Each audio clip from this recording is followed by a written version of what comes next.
Polvorosa has to hustle. Polvorosa to Espejo. And I'm sure not only Ateneo fans who are tuned in right now feel good for the teenager who is here in the Final Four as the main center for the very first time. Espejo in their first round encounter only 12 points. Espejo in that match, I believe he was 12 out of 40. But in their last game, that second round encounter, Espejo was almost unstoppable for Ateneo. Kaya nagalit si Marck Espejo taling those third night.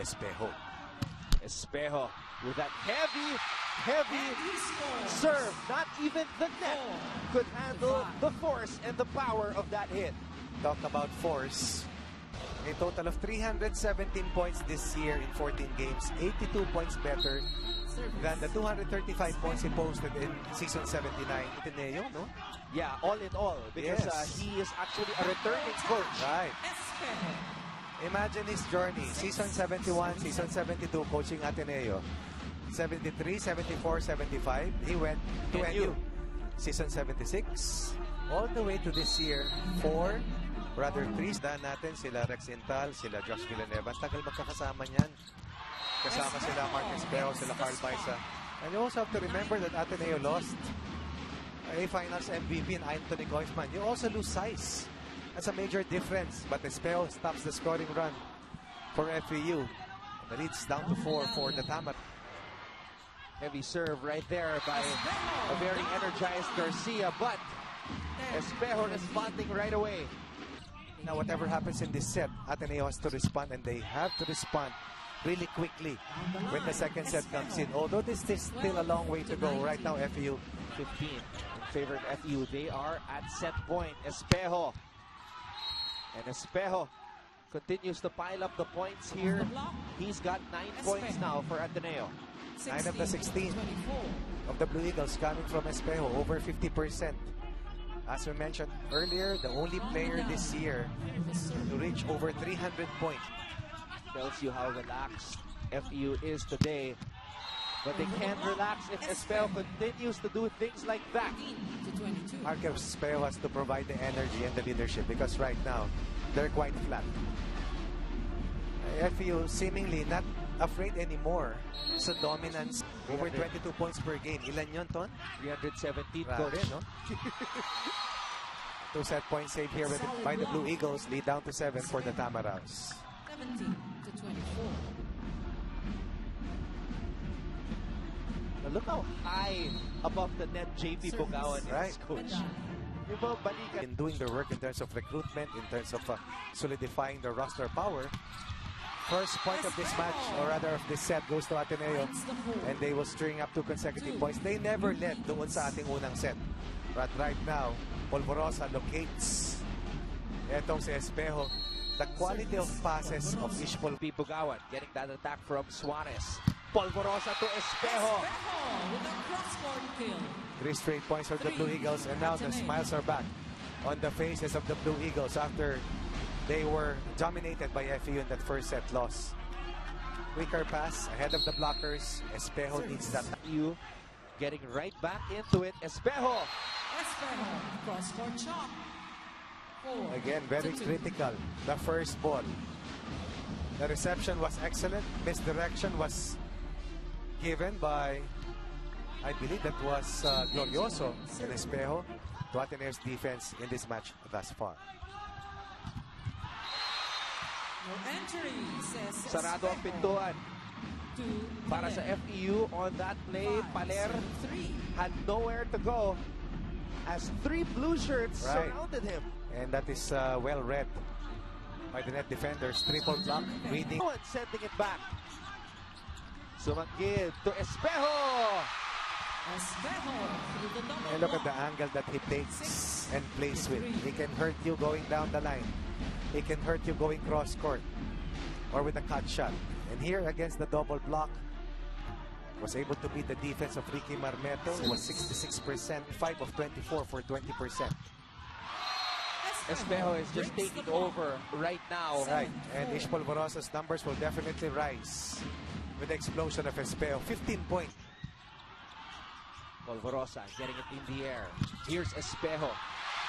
There have been a lot of plays like that for Ateneo today. Yung mga dinidescribe mo, Coach Ronnie, na napakahirap na pag-set up kay Espejo. Kita mo naman yung pasang yon. Palayo, underhand. Binato. Binato sa opposite. Pero ikaw ba'y nakatalikod? At wala sa eksaktong pwesto. Bukawan. You also have a Chumason and Chica being active at the net. To Garcia. And now it's the turn of Ateneo to shut down FEU's point of attack. Able to read the passes of Otoy Suarez. But more than that, Ish Polvorosa is at his best right now in this set. You mentioned the names earlier, yung mga offensive players ng Ateneo. Espejo flying in and just doing it all for Ateneo. Second technical timeout. 19 big 16. points Ateneo. 8. for Marck Espejo. 19 and counting, grabe. We'll take a break. Ateneo leads FEU 16-8. Vorosa. Suarez was ready. Garcia could not get it over. Doesn't cross. Point and serve. Go to the Blue Eagles. 18-8. Substitution. FEU 14 out 2. Ang naalala ko kay Refugia was kinuwento sa akin ni Coach George na dating water boy lang yan. As we take a look at Ateneo with another kill block. So marami tayong mga kwento na gano'n, Coach Ronnie, mga success stories. Yes. But right now, Ateneo experiencing a lot. Down to 11 for Ateneo. A touch. There's a net touch for Solis. Blue Eagles get the second set. Set number 3 of this Final Four matchup in the men's division. It's season 80 of the UAAP, and Marck Espejo continues to roll. Is he going to break the record, Coach?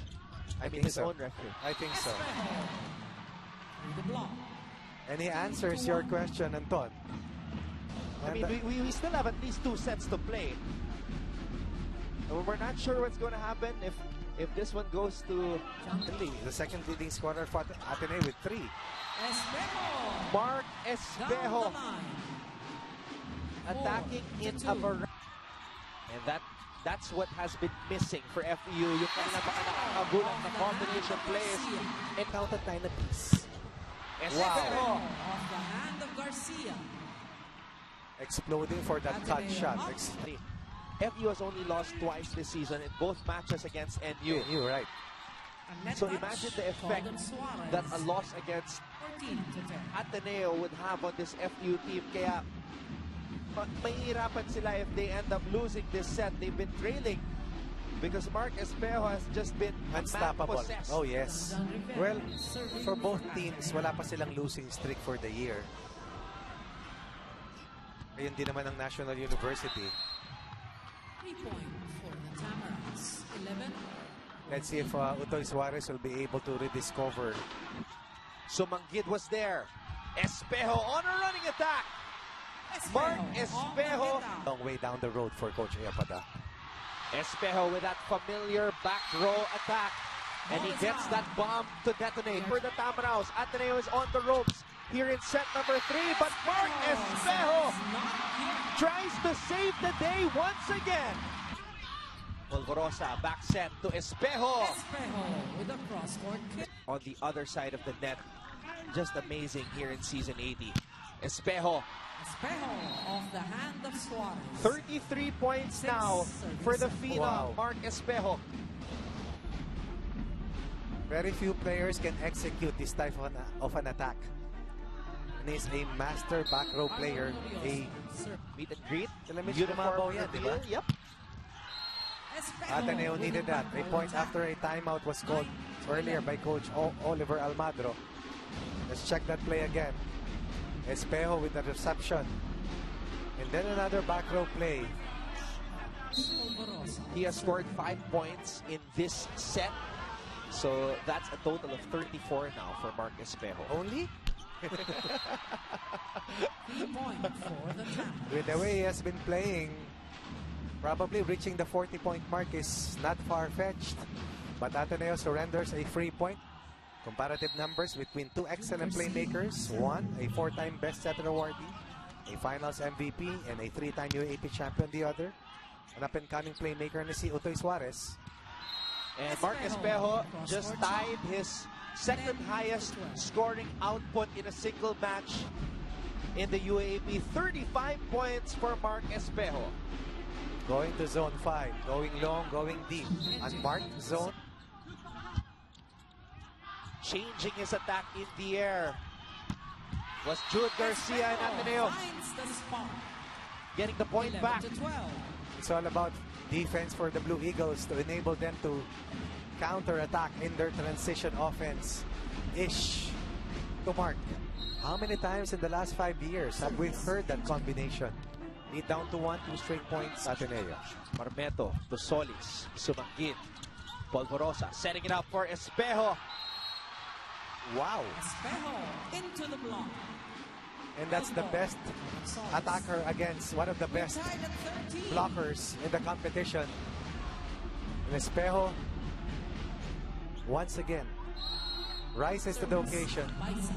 Down by 3 now, we're tied at 13 apiece. Espejo, 38 points for Marck Jesus Espejo. This is a big turnaround for Ateneo because we felt that FEU was in control of this fourth set. Polvorosa to Espejo again. He has just been unstoppable today. 39 points for Marck Espejo, and he just tied his career high. Ish Polvorosa doing the right thing, milking Marck Espejo habang nasa harapan pa siya. But now we'll be on the...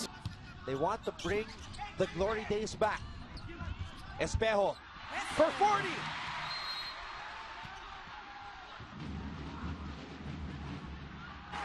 Out.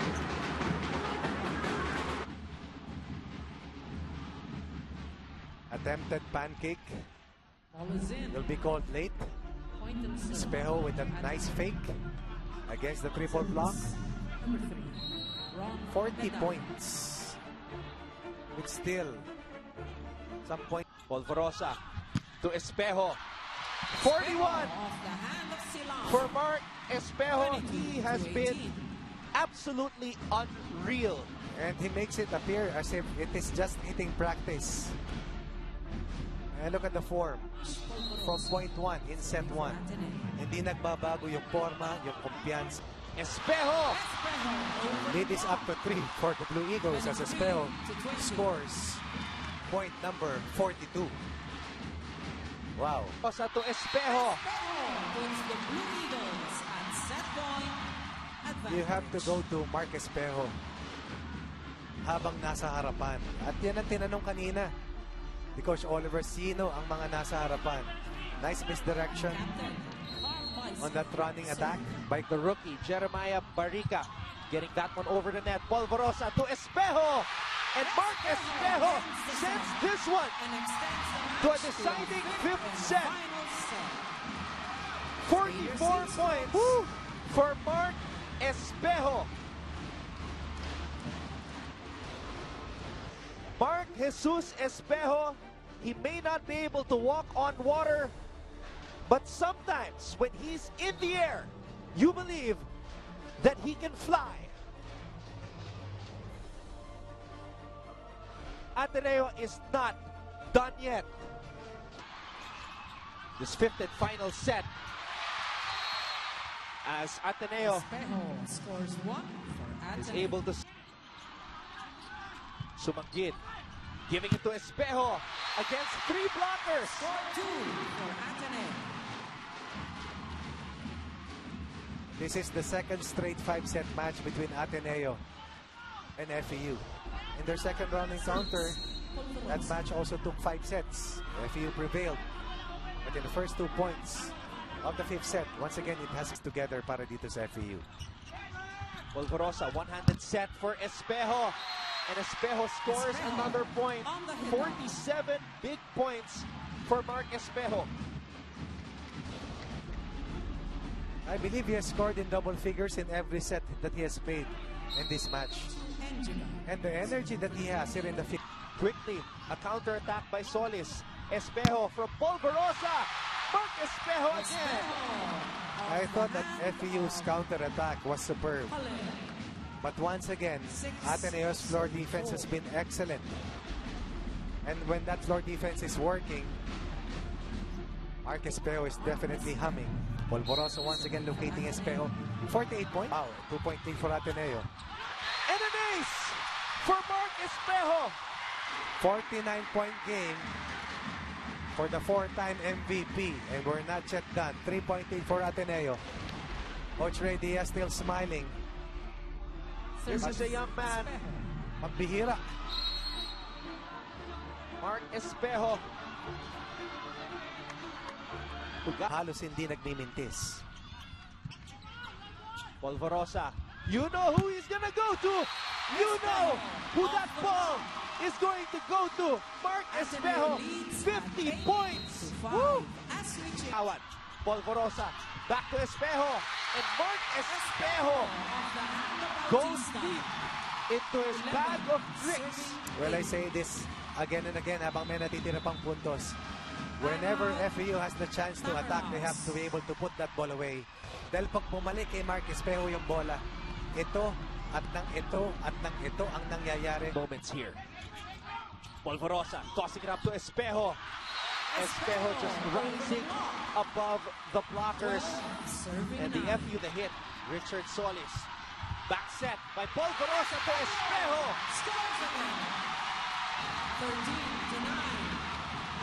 39 points. That was already a record performance or record-breaking performance for Espejo. But today, with season on the line and their campaign in peril, he responds with a near 60-point performance, which I've never seen before na volleyball lang to. Pambira. 53 points now for Marck Espejo. And Espejo! That is a kill block! And that's skill block number 6. Plus 2 service aces. And Marck it's Espejo has scored 10 of the 14 points here in the 5th set for Ateneo, Coach Ronnie. the underdogs in this face-off against FEU. Armeto, Garcia,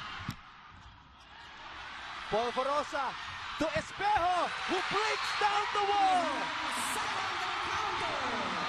This Wednesday at the San Juan Arena.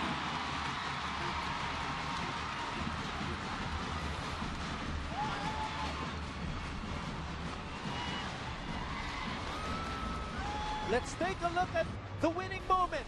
We've said it countless times throughout their UAAP careers. Ish Polvorosa to Marck Espejo, who soars and scores for the win.